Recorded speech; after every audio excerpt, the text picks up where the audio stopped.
In January 1967, he was warmly welcomed by the devotees. A storefront was rented at 515 Friedrich Street for ISKCON San Francisco Temple.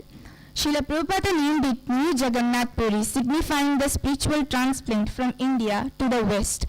After Srila Prabhupada reached, Prabhupada established the temple, and the temple is 518 Friedrich Street, and that was named New Jagannath Puri.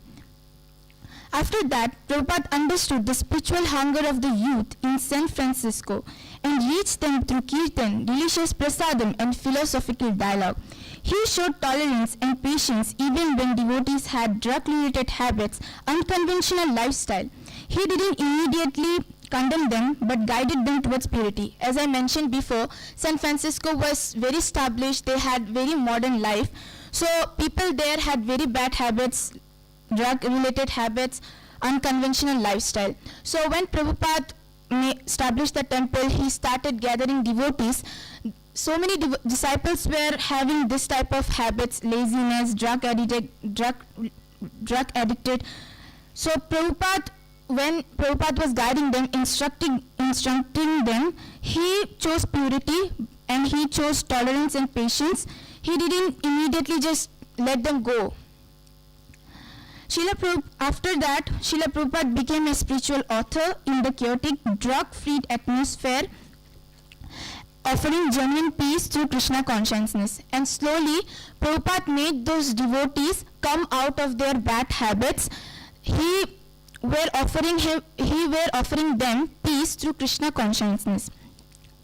After doing like this for months, it was a new milestone to introduce Lord Jagannath deities in San Francisco.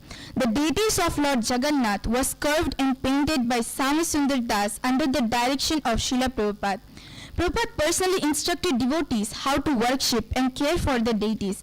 This was the first time that Lord Jagannath, Balabhadra and Subhadra were installed out of India. The installation made the temple a spiritually vibrant place, gathering more new people daily. So this is the most nicest, most beautiful thing is this chapter, and the most important thing. After the establishment of the temple, the deities, Lord Jagannath, Baladev and Subhadra were installed, and they were carved and painted by Samasundar Das Prabhuji under the instruction of Prabhupada. So this is a very big thing for that time, that after the establishment of temple, the Jagannath, Baladev and Subhadra were installed, and it was the first time they were out of Puri. They were in New Puri. So because of this installation, the temple became a spiritually vibrant place, gathering more people daily. Srila Prabhupada was inspired by the Jagannath Puri Rathayatra festival. He encouraged his disciples to organize a Rathayatra in San Francisco. By the divine introduction of Srila Prabhupada, the devotees built a chariot with limited resources and without any experience. This was the first ever Rathayatra held in Golden Gate Park, San Francisco, outside India. So the second most beautiful thing in this chapter is that after the establishment, after the Lord Jagannath, Balabhadra, Subhadrama was installed in the temple, the first Rathayatra was happening in the West. This much years, the thousands of years, it was only happening in Puri, but now it was going to be held in West, in San Francisco. So Prabhupada was inspired by the Rathayatra, as it's mentioned here, and he set his devotees to build a chariot. They don't have any experience, they don't even know who Jagannath is, who Lord is. People over there don't even believe who God is for that time, but they made a chariot and they did the first Rathayatra in the Golden Gate Park in San Francisco. And this event became a landmark in ISKCON's history, made Lord Jagannath mercy globalized. So this is a very big thing, as I mentioned. So this became a history. While ISKCON movement was building, Srila Prabhupada had several heart stroke in May 1967. His disciples were devastated, fearing they might lose their Gurudev. Although Srila Prabhupada was weak physically, yet he remained spiritually powerful, guiding and instructing his disciples to continue with the movement. Prabhupada was very sick that time. He used to have many heart strokes, many heart attack, but he always remained powerful spiritually. Spiritually means mentally. Even though he was weak physically, he was always very, he was very strong mentally. And he was still, even though he was sick, he was still guiding his disciples. He was instructing his disciples. Srila Prabhupada's disciple was worried for him, and they sent him to India to recover from illness. So Prabhupada was very sick, that's why his disciples sent him to India. But even though Srila Prabhupada was in India, he remained very thoughtful, rather worried for his disciple and for their well-being. Rather worried for him, he was worried for his disciples. He was worried what his disciples are doing. Prabhupada used his time to intensify training for his new Western disciples, teaching deity worship, Sankirtan and Bhagavad Gita philosophy, teaching 4 regulative principles and chanting 16 rounds daily, also encouraging them to dress traditionally in dhoti, sari, gopi dress. So when the Jagannath, Baladev, Subhadra was installed, Prabhupada was teaching them how to do seva of them, how to do arti, how to offer bhoga, how to take care of the altars, and then he was also teaching them Bhagavad Gita, the 4 regulative principles of ISKCON, and he was also encouraging them to wear dresses like dhoti, like our traditional dress. For there it was very fancy dressing, but Prabhupada was encouraging them to wear simple clothing, which was the Indian clothing style. So after that, he insisted on purity but never imposed it harshly. His compassion and personal example were his greatest tool. So this much thing Prabhupada was doing, he was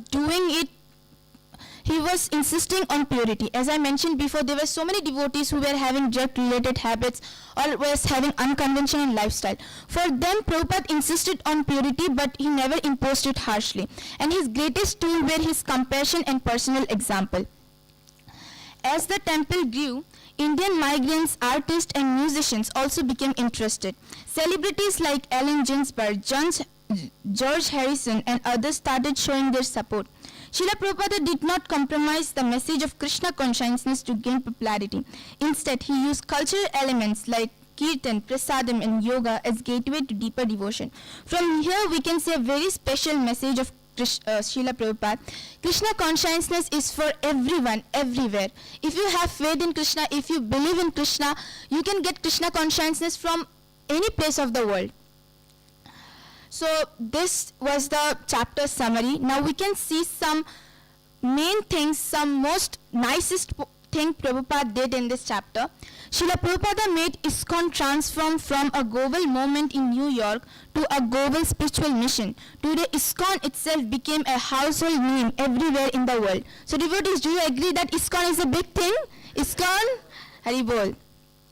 After the settlement of San Francisco Temple, Srila Prabhupada focused to establish more temples, eventually open in Los Angeles, London and other parts of the world. I have one more question.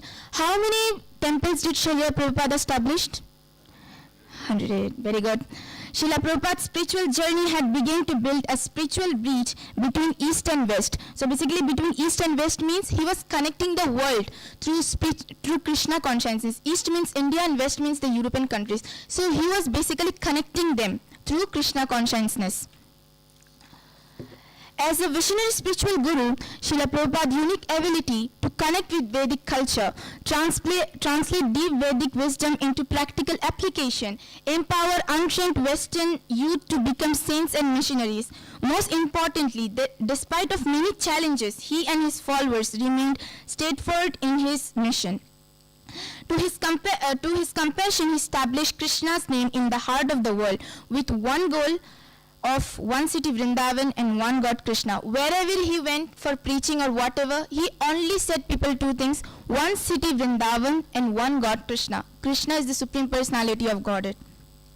Besides that, in this chapter, Srila Prabhupada shines as a caring father, bold leader and a true servant of Krishna. So there is a short poem on this chapter, A City of Chariots. A city of chariots.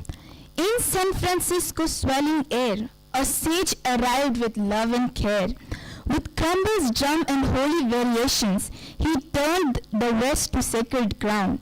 Jagannath's smiling face so wild, now glides where cable cars would ride. Hearts one lost in gazing song, now sing Hare Krishna all day long. Though far from Puri's temple gate, the Lord arrived divine not late.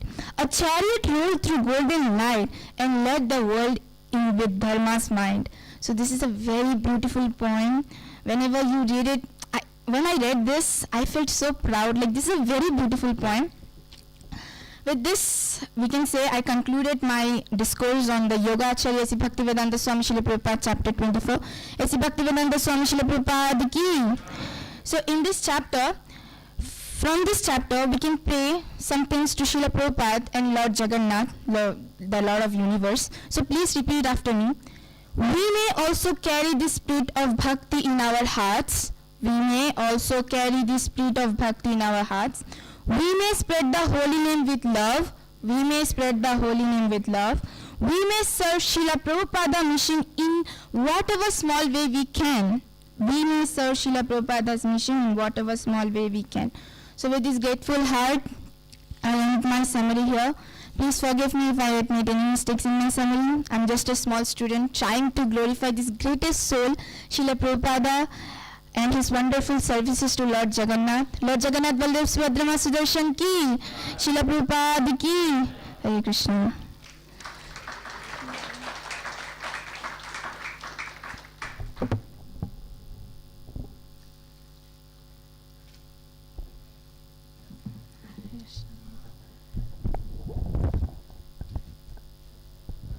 Hare Krishna, Bhaktin Riddhi. So very nicely you presented. So her presentation was a little bit different, unique. She was reading her notes, and then after that she was explaining also from them. So very nice. Thank you very much. And it was very nicely, it was a coincidence that she was explaining about Lord Jagannath's Rathayatra, first Rathayatra in the West. So recently only we did the Rathayatra. I think still some Rathayatra is going on in Bangladesh. So Hare Krishna. So thank you very much. And she was mentioning that two points that it was the hunger, spiritual hunger of the youth, isn't it? Spiritual hunger of the youth. Srila Prabhupada was focusing on that. And then, so we have also, our youths, they have the hunger. But that, as an adult, we need to utilize that hunger. So here the youths, they wanted to speak something always. Whenever you see a youth, they always speak. They don't keep quiet, isn't it? So we are now in ISKCON Balram Desh, we are utilizing that hunger of speaking in lecturing on Srila Prabhupada and lecturing on Srila scriptures. So thank you so much. So you are utilizing that hunger very nicely. Hare Krishna. And finally, that another one more point she mentioned is that Srila Prabhupada's compassion and his personal example. So these 2 points we need to note down, how Srila Prabhupada was so compassionate and by personal example. So as a devotee, practicing devotees, we need to also implement all these qualities of Srila Prabhupada, which I, of course, myself also have never read this book completely, but still these points, when the children are producing it to us, so we need to take it up and then at least we need to follow it up. So compassion and exams, personal example. Okay. So how many days you took for preparing this? Or hour? How many hours? Not hours, it was half an hour. Half an hour. Hare Krishna. Within half an hour she could produce such a very nice lecture. Thank you. Every day half an hour. Okay. Anyway, so just for speaking 15 minutes, she took that much pain. So we thank Riddhi by chanting one time Hare Krishna Mahamantra. Hare Krishna, Krishna Krishna, Hare Hare, Hare Rama, Rama Rama, Hare. I request Raghunath Bhatman Prabhu just to hand over this. Hare Krishna. She spoke like an accomplished preacher. He has given many classes.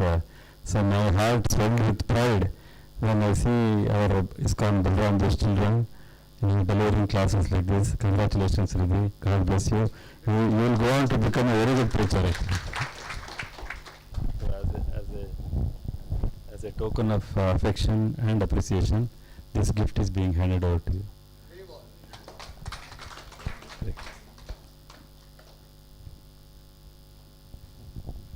So utilize this talent in spreading the movement of Srila Prabhupada.